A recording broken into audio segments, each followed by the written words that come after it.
SSC জিডিতে যারা selection হয়েছো, যারা চাকরি পেয়েছো, তারা এখনো পর্যন্ত যারা যারা জয়নিং লেটার পাওনি, তারা কিন্তু এখনো পর্যন্ত প্রচুর টেনশনের মধ্যে রয়েছো।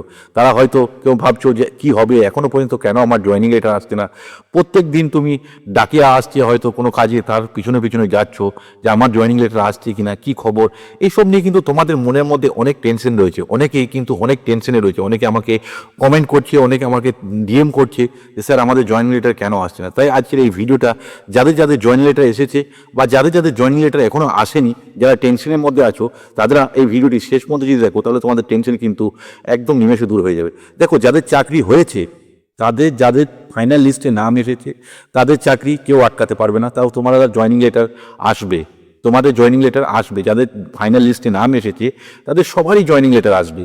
সেটা বিএসএফ হোক, সিআরপিএফ হোক, আইটিবিপি হোক, আসাম রাইফেল হোক, সবারই জয়েনিং লেটার আসবে। তাই আজকে এই ভিডিওতে আমি সম্পূর্ণ বিস্তারিতভাবে বুঝিয়ে দেবো যে কেন তোমাদের জয়েনিং লেটার আসতে একটু লেট হচ্ছে বা কেন আসছে না। এই ক্যালকুলেশনটা যদি তোমরা বুঝে নাও তাহলে তোমাদের মনে টেনশনটা দূর হয়ে যাবে। এই বং ফৌজিওয়ালা চ্যানেল, আমি রয়েছি বিশাল। যদি আমার চ্যানেলে আজকে প্রথম হয়ে থাকো তাহলে চ্যানেলটি সাবস্ক্রাইব করে বেল আইকনটি দাবাতে ভুলবে না, আর এরকম ইনফরমেটিভ ভিডিও দেখার জন্য। তাই চলো সময় নষ্ট না করে তোমাদের দুশ্চিন্তাকে দূর করে দিই। দেখো, তোমরা যে যারা যারা এসএসসি জিডিতে ফাইনালে অনেক কষ্ট করে তোমরা এই ফাইনালে পাস করেছো বা তোমাদের ফাইনাল মেরিট লিস্টে নাম এসেছে, তোমরা কেউ বিএসএফ এ সিলেকশন হয়েছো, কেউ হয়তো সিআরপিএফ এ হয়েছো, কেউ হয়তো সিআইএসএফ এ হয়েছো, কেউ হয়তো আইটিবিপিতে হয়েছো, কেউ তো আসাম রাইফেলে হয়েছো। তা তারা কিন্তু এখন আনন্দতে থাকলেও তাদের মনের মধ্যে একটা জিনিস কিন্তু টেনশন হচ্ছে যে এখনও কেন আমাদের জয়েনিং লেটার আসছে না। দেখো, আজ থেকে 15 বছর আগে এই টেনশনটা আমারও হয়েছিল।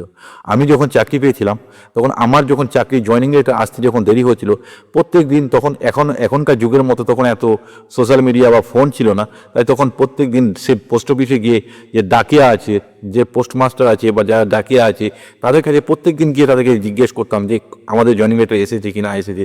এইসব একটা মনের মধ্যে একটা বিরাট একটা কৌতূহল কাজ করে যে এখনও কেন আসছে না। সবারই এই যে তুমি ফোন করবে শুনবে যে অমুক বন্ধু জয়েনিং লেটার চলে এসছে, এই বাবা ওর চলে এলো, আমার কেন এলো না। এই যে একটা মনের মধ্যে কিন্তু একটা বিরাট একটা কৌতূহল তৈরি হয়। তাই যারা যারা এই কৌতূহল বা যারা যারা টেনশন করছো, তারা যদি আর কি ভিডিওর শেষ পর্যন্ত দেখো তাহলে তোমাদের মনে টেনশন কৌতূহল সমস্ত কিছু দূর হয়ে যাবে। দেখো, ট্রেনিং সেন্টার তোমাদেরকে ডাকছে কিসের জন্য? তোমাদের তো এখন ট্রেনিং হবে। তোমাদেরকে নিয়ে গিয়ে তো ডাইরেক্ট ডিউটি করাবে না, তোমাদের এখন হবে কি ট্রেনিং হবে। তাই সেই ট্রেনিংটা হবে কোথায়? কোনো একটা ট্রেনিং সেন্টারে।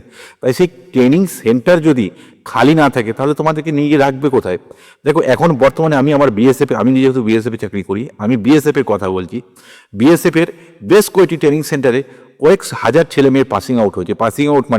পাসিং আউট এটাকে বলা হয় যে যখন ট্রেনিং শেষ হয়ে যায়, ট্রেনিং শেষ হওয়ার পর যে তারা পাসিং আউট হয়ে তারা কসম খায়। ভারতের সংবিধানের উপরে হাত রেখে একটা পাসিং আউট প্যারেড হয়, সেই প্যারেডে তারা ভারতের সংবিধানের উপর হাত রাখার পর, ভারতের সংবিধানের উপর হাত রেখে তারা কিন্তু কসম খায় যে আমরা ভারতের সংবিধানের উপর হাত রেখে কসম খাচ্ছি যে আমরা এই ডিউটি যেখানে পাঠানো হয় সেটা করবে, এবং এটা কসম খায়। তো সেটা চলছে এখন। সে বিএসএফের বিভিন্ন ট্রেনিং সেন্টারে এই পাসিং আউট পিরিয়ড চলছে। এবার এই পাসিং আউটের পর কিন্তু সেই ছেলেমেয়েরা ট্রেনিং সেন্টার থেকে চলে যায়। কোথায় যায়? তাদের নিজের যেখানে যাদের ইউনিট পড়ে, কারো হয়তো যেখানে ইউনিট পড়লো সে সেই ইউনিট চলে যায়। তবেই তো সেই ট্রেনিং সেন্টারটা খালি হবে। একটা মনে করে ট্রেনিং সেন্টারে কমসে কম 10 থেকে 12টা কোম্পানি ট্রেনিং হয়। একটা ট্রেনিং সেন্টারে 10 থেকে 12টা কোম্পানি ট্রেনিং হয়। যেমন A, B, C, D, E, F, G, H এই সমস্ত কোম্পানি হয়। ঠিক আছে? যেমন A for alpha, B for Bebo, C for, এরকম কোম্পানি হয়। এই কোম্পানিতে ট্রেনিং হয়। তো এবার সেই ট্রেনিংয়ে যখন সেই কোম্পানি যখন খালি হবে তবেই তো তোমাদেরকে নিয়ে গিয়ে সেখানে ট্রেনিং করাবে। তাই সেই যখন কোম্পানিগুলো পাসিং আউট হচ্ছে তবেই সেই ছেলেগুলো সেখান থেকে বেরিয়ে যাবে। যারা এখন ট্রেনিং করছে তারা সেখান থেকে বেরিয়ে যাবে, তারপর তোমাদেরকে সেখানে কিন্তু ডাকবে।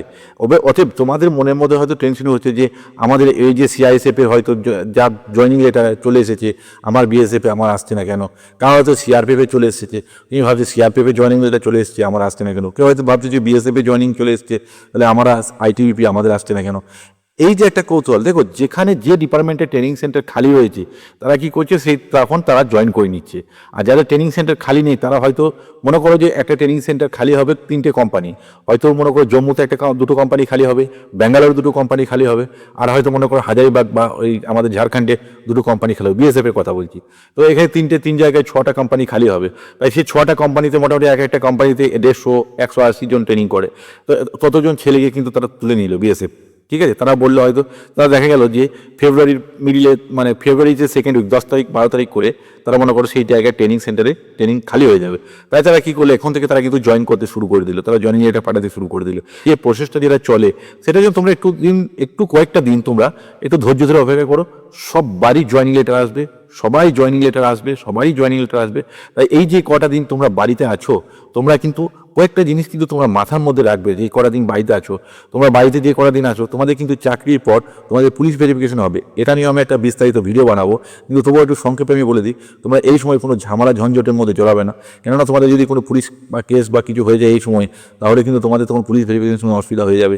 বা তোমরা কখনো উত্তেজিতভাবে কোনো কাজ করতে যাবে না, বাইক চালাতে যাবে না, হাত পা ভাঙো না।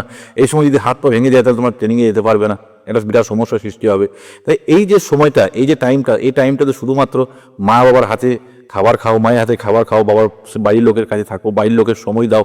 এই টাইমটাতে তোমরা এরকমভাবে কাটাও, খেলা বন্ধুদের সঙ্গে খেলা টাইম পাস করো। কিন্তু এমন কিছু করো না যে এই টাইমটাতে এমন একটা বিপদ ঘটিয়ে ফেলো না যেখানে তোমার ট্রেনিং সেন্টারে গিয়ে তোমার অসুবিধা হয়। তাই আজকের এই ভিডিওতে আমি আলোচনা যেটা করলাম, যে যারা যারা ট্রেনিং সেন্টারে যাবে, যে তোমরা যে টেনশনের মধ্যে রয়েছো, টেনশন করার কিচ্ছু নেই।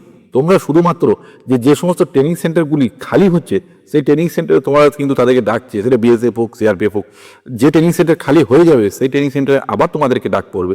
তাই যারা যারা টেনশন করছো যে ট্রেনিং আমাদের জয়েনিং লেটার কবে আসবে, আমাদের জয়েনিং কবে হবে, এই সমস্ত টেনশন একদম করবে না। দেখো তোমার ফাইনাল লিস্টের নাম এসেছে, দেখো তুমি প্রথমে রিটেন পাস করেছো, তারপর তুমি ফিজিক্যাল পাস করেছো, তারপর তুমি মেডিকেল পাস করেছো, তারপর তুমি ফাইনাল মেরিটে এসছো। এত কিছু পার করার পর তোমার ফাইনাল মেরিটে নাম এসছে, মানে তুমি চাকরিটা ফাইনালি পেয়েছো, তোমার জয়েনিং লেটার আসবে। অতএব তুমি তোমরা টেনশন একদম করবে না যে আমাদের জয়েনিং লেটার কেন আসছে না, এইসব নিয়ে টেনশন। দেখো যে ট্রেনিং সেন্টার আমি বলে দিলাম, যে ট্রেনিং সেন্টার যখন খালি হবে সেই ট্রেনিং সেন্টারে তোমাদেরকে অবশ্যই সেখানে ডাকবে। অতএব সেই কয়েকটা দিন তোমরা ঠান্ডা মাথায় ঠান্ডা মস্তিষ্কে এনজয় করো, কিন্তু সেই এনজয়ের মতো করবে, এমন কিছু করবে না যেটার জন্য তোমাদের কোনো বিপদ হয়ে যায়। খুব সুন্দরভাবে ট্রেনিং করতে পারো, তোমরা যাতে খুব ভালোভাবে ট্রেনিংয়ের দিনগুলো কাটাতে পারো, সেই জন্য আমি মন থেকে আশীর্বাদ করছি। তোমরা সবাই ভালো থেকো, ভালোভাবে ট্রেনিং করো, এটাই আমি চাই। এই বলে আমার এই ভিডিওটা আজকে শেষ করলাম। ভিডিও ভালো লেগে থাকে তাহলে চ্যানেলটি সাবস্ক্রাইব করে বেল আইকনটি দাবিয়ে আমার পাশে থাকবে। জয় হিন্দ, বন্দে মাতরম।